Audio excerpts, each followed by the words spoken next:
কোরআনকে চ্যালেঞ্জ করা কি সম্ভব? ইতিহাসে বহুবার চেষ্টা হয়েছে, কিন্তু প্রতিবারই সত্যের আলো মিথ্যার অন্ধকারকে ছাপিয়ে গেছে। 1400 বছর আগে একটি বই মানব জাতিকে চ্যালেঞ্জ দিয়েছিল, এর মতো একটি সূরা এনে দেখাও। আজ পর্যন্ত কোটি মানুষ চেষ্টা করেছে, কিন্তু কেউ সফল হয়নি। কেন? আউযুবিল্লাহি মিনাশ শাইতানির রাজিম। বিসমিল্লাহির রহমানির রহিম। আসসালামু আলাইকুম ওয়া রাহমাতুল্লাহি ওয়া বারাকাতুহু। আমার শ্রদ্ধাভাজন শ্রোতা ও সুধী মণ্ডলী, আপনাদের আন্তরিক শুভেচ্ছা ও স্বাগত জানাই কুন ফায়াকুন ইউনিটি চ্যানেলে। আল্লাহর অশেষ রহমতে আশা করি সবাই ভালো আছেন। পবিত্র কোরআন শরীফ শুধু একটি ধর্মীয় গ্রন্থ নয়, বরং এটি মানব জাতির জন্য এক চিরন্তন দিক নির্দেশনা।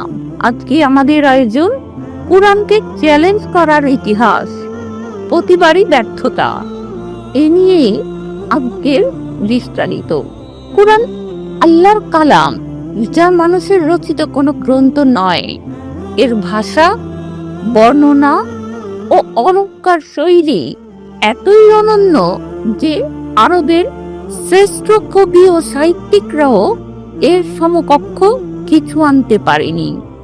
নবী করিম সাল্লাল্লাহু আলাইহি ওয়াসাল্লামের যুগে কোরআনকে চ্যালেঞ্জ করার প্রথম প্রচেষ্টা আসে মক্কার মুশরিকদের কাছ থেকে।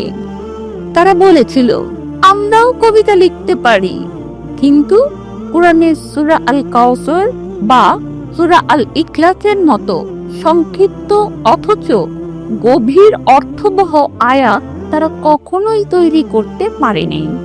ইতিহাসে মুসাইলিমা নামক এক ভণ্ড নবী কোরআনের মতো আয়াত বানানোর চেষ্টা করেছিল, কিন্তু তার বানানো বাক্যগুলো এতটাই দুর্বল ও হাস্যকর ছিল যে মানুষ নিজেরাই বুঝে যায় এটি আল্লাহর কালাম নয়। কোরআন নিজেই চ্যালেঞ্জ ছুড়ে দিয়েছে, তোমরা যদি সন্দেহে থাকো তবে এর মতো একটি সূরা নিয়ে এসো। সূরা আল বাকারা 2/23। 1400 বছরেও বেশি সময় ধরে কেউ সেই চ্যালেঞ্জ পূরণ করতে পারেনি। আধুনিক যুগেও কিছু মানুষ কোরআনকে প্রশ্নবিদ্ধ করার চেষ্টা করেছে, কিন্তু ভাষাগত বিশ্লেষণ, বৈজ্ঞানিক দিক এবং ভবিষ্যৎবাণীর সত্যতা প্রমাণ করে কোরআন মানব রচিত নয়, বরং আল্লাহর পক্ষ থেকে অবতীর্ণ।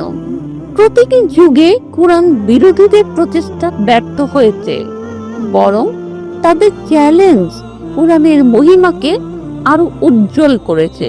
কোরআন শুধু একটি গ্রন্থ নয়, এটি আল্লাহর পক্ষ থেকে মানব জাতির জন্য চূড়ান্ত হিদায়াত। ইতিহাস সাক্ষ্য দেয়, কেউ কখনো এর সমকক্ষ কিছু আনতে পারেনি, আর কখনো পারবেও না। কোরআনের অলৌকিক চ্যালেঞ্জ ও ইতিহাসের প্রতিক্রিয়া সম্পর্কে আমরা সবাই অবগত। সত্যের জয়ের ইতিহাস আমাদের সামনে স্পষ্ট।